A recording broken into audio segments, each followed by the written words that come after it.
সুবহানাল্লাহ পড়ছেন, অটোমেটিক আপনার আমলনামায় আপনার অজান্তে বিশ্বনবীর হাদিস অনুযায়ী 90 নেকি লেখা হয়ে যাচ্ছে। সুবহানাল্লাহ। বলবেন হুজুর 90 নেকি একটা নেকি হইল নাকি?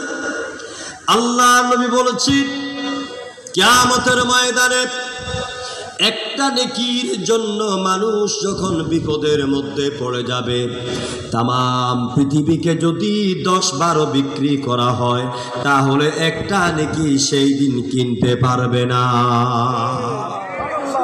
আমার ভাইরা, আমি বুঝাতে চাইলাম এই কোরআনের ব্যাখ্যা করে যেমন শেষ করা যাবে না, ঠিক যাকে জানতে এলাম our prophet, our leader, our commander Muhammad সাল্লাল্লাহু, তার জীবনীও আলোচনা করে শেষ করা যাবে না।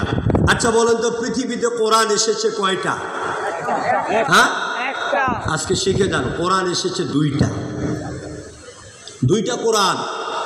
একটা কোরআন সৃষ্টি হয়েছে, আরেকটা কোরআন অবতীর্ণ হয়েছে।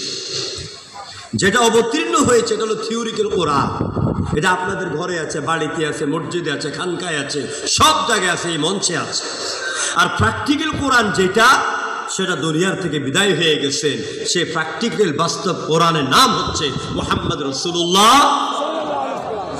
মা আয়েশা সিদ্দিকা রাদিয়াল্লাহু তাআলা আনহা কি প্রশ্ন করা হলো, একদল সাহাবী এসে বলছেন, মা আপনার স্বামী আমাদের নবী বিশ্বনবী মুহাম্মদ রাসূলুল্লাহর জীবন সম্পর্কে, ক্যারেক্টার সম্পর্কে, তার চরিত্র সম্পর্কে কিছু বলুন।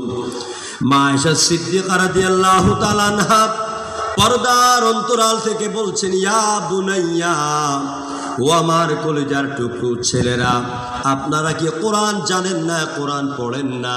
সাহাবাই কেরাম বলছেন, আব্দুল্লাহ ইবনে মাসউদের মতন সাহাবী সহ বলছেন, মা এখানে আমরা যারা আছি আমরা অধিকাংশ হাফেজে কোরআন, মুফাসসিরে কোরআন।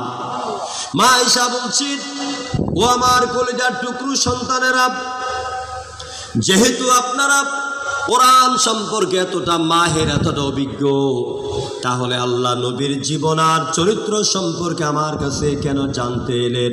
যেহেতু প্রশ্ন করে বসেছেন, আমি কোন জায়গা থেকে আল্লাহ নবীর চরিত্র আর জীবন সম্পর্কে শুরু করব আর কোন জায়গায় গিয়ে শেষ করব আমার জানা নাই। তবে এক কথায় জবাব দিয়ে দিতে পারি, কানা খুলুকুহুল কোরআন। 30 পারা কোরআনের ভিতরে যা বলা আছে, আমার স্বামী আমার নবী বিশ্বনবী মুহাম্মদ রাসূলুল্লাহর জীবনে তাই করা আছে।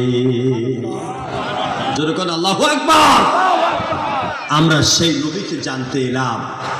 আমি কোরআন দিয়ে, যদিও নবীর আলোচনা বছরের পর বছর করে শেষ করা যাবে না, এবং নবীর জীবনের উপর, সিরাতের উপরে এই পর্যন্ত সারা ওয়ার্ল্ডে প্রায় 1200 কিতাব রচিত হয়েছে নবীর সিরাতের উপরে, যদিও কেউ নবীর সিরাত শেষ করতে পারে নাই।